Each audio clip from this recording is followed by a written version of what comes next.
Dad was usually very quiet and didn't talk about his work much. But over dinner in 1979, he said, "I read the most interesting article in a veterinary journal. In Japan, they use acupuncture instead of anesthesia during surgery on dogs. The article said how much faster the recovery is for the animal. It was fascinating." In typical mom fashion, she said, "You should do it." Dad looked at her like she'd lost her marbles. She said, "You're a smart guy, Nolan. Go over there and learn all about it. You can be the first large animal vet to bring it back to the U.S. You can do anything. Nothing is impossible for you. Everybody knows that." This crazy idea would require him to go to Japan for 2 months to study under a master.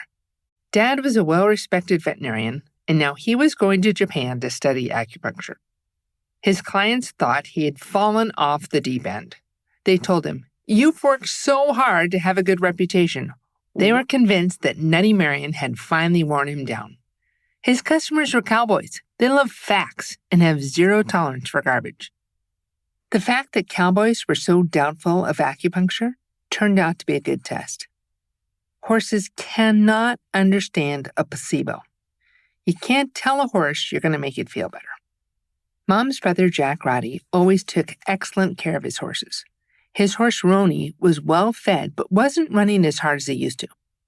Jack could tell something was off, but he couldn't put his finger on it. The horse had been steadily declining and did not have the spark he used to. Supplements and blood tests were getting too expensive. Jack did not need a lawn ornament. He reasoned it was just age and sold the horse cheaply to Mom. He knew Roni would have a good life with his brother-in-law, the vet, and Roni would become a nice kid's horse for my brother and me. The horse previously described as electric was now dull and sluggish.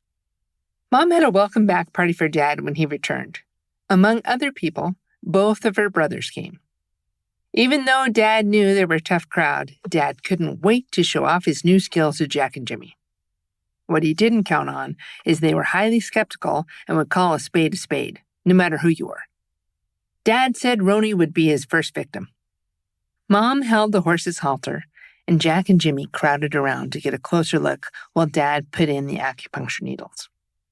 Dad said, "This horse's coat is dull because his hair is standing up. When I treat him, his hair will lie down, he'll shake his head and roll his eyes, and then he'll lick his lips. That's because the energy has been blocked. When the naturally occurring energy in his body can make a complete loop, it'll stimulate his pituitary and salivary glands." Nothing happened. The horse just stood there. Dad frowned. Sometimes it takes a little while. Dad rechecked his needles. Sometimes it takes several minutes, he said. Jimmy said, "How long will this take? This horse might roll his eyes back in his head because he's dead. Come on, Nolan." Jack said to Jimmy, "Our sister has married a duck. He's a quack." Dad laughed. He was used to being teased and didn't let them bother him. Mom chewed her lip but didn't say a peep. Several minutes went by before they saw a change in Roni. Roni did look better. Jimmy said, "Maybe it's because we've been standing here so long that the sun finally came out." Jimmy looked up to see if the sky had changed. Nope. He moved around the other side to get a better view. "Jack, look at this. He's glistening. His hair is shiny." Roni shook his head, rolled his eyes, and licked his lips. He blinked as if he'd just woken up and yawned several times. His eyes got brighter, and he started looking around for some food. Jack teased, "Marion, I want my horse back." "Nope," she said. "A deal's a deal." Dad smiled proudly. "See, you all doubted me." Roni curled his head around and nudged Dad's belly with his nose.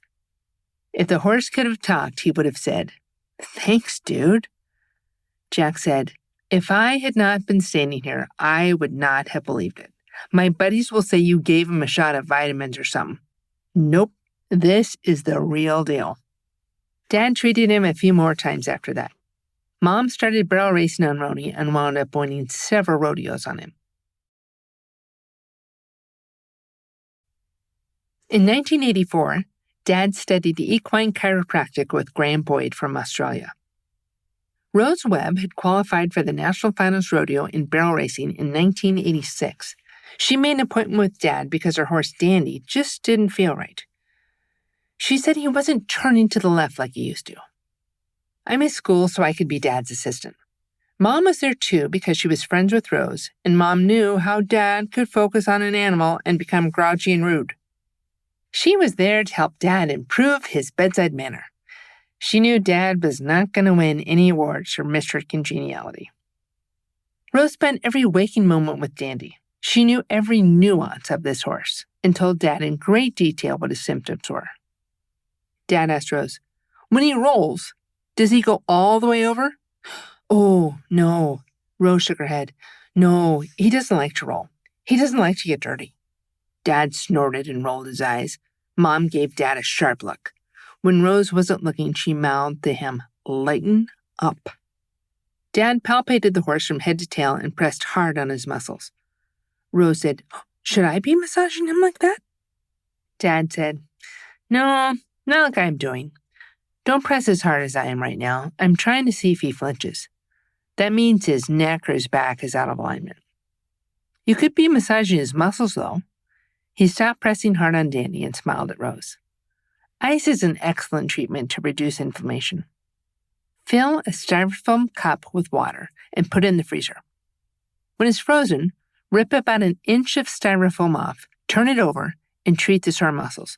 That way your hand won't get cold. Mom smiled and nodded at him like a proud mother at a spelling bee. Dad went back to pressing where he'd left off. "So you say he doesn't like to roll anymore. Did he used to?" Dad pressed on Dandy's hip. Dandy's butt dropped toward the ground so fast that Dad's hand stayed in the air. Dad smiled widely. "I think we have our answer." He patted Dandy's neck and said, "All right, take him out to the arena over there. I'm going to go get some tranquilizer."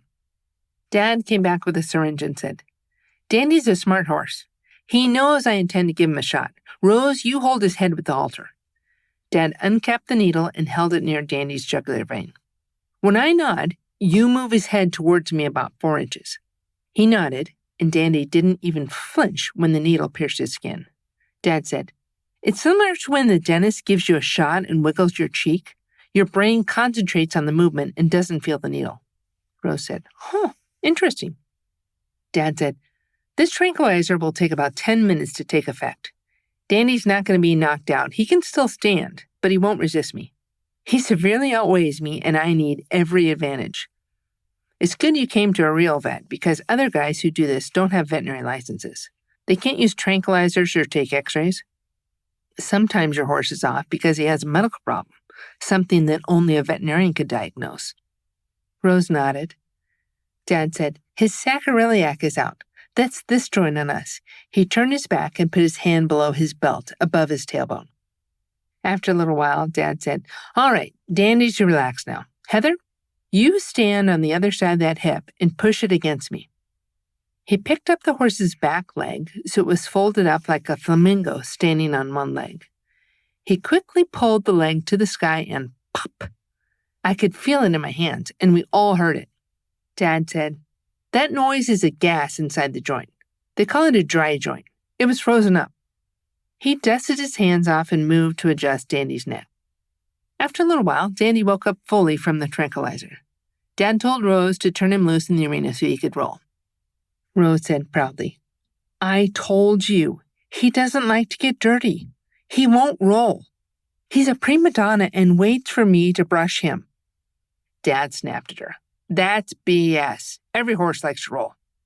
Mom whispered to me, "She didn't come here to be reprimanded." Dandy walked around. He sniffed and pawed the ground. He started to lay down and then bounced back up. Dad said, "It takes the horse 10 days to forget pain. Even though the pain is no longer there, the horse will protect itself." Dad clucked at Dandy and clapped his hands a few times. Dandy trotted a few steps, stopped, and bent his head down to scratch his ankle with his nose. A truck drove by on the main road. The driver honked his horn and waved at Dad. This spooked Dandy. He jerked his head up, squealed, and bolted. Then he stopped abruptly and snorted like a dragon. Rose said, "He feels good. He's sassy." Dandy ran back to the same spot where he pawed and sniffed again. This time he flopped down and rolled like a pig. He grunted and moaned and scratched the middle of his back with his feet in the air.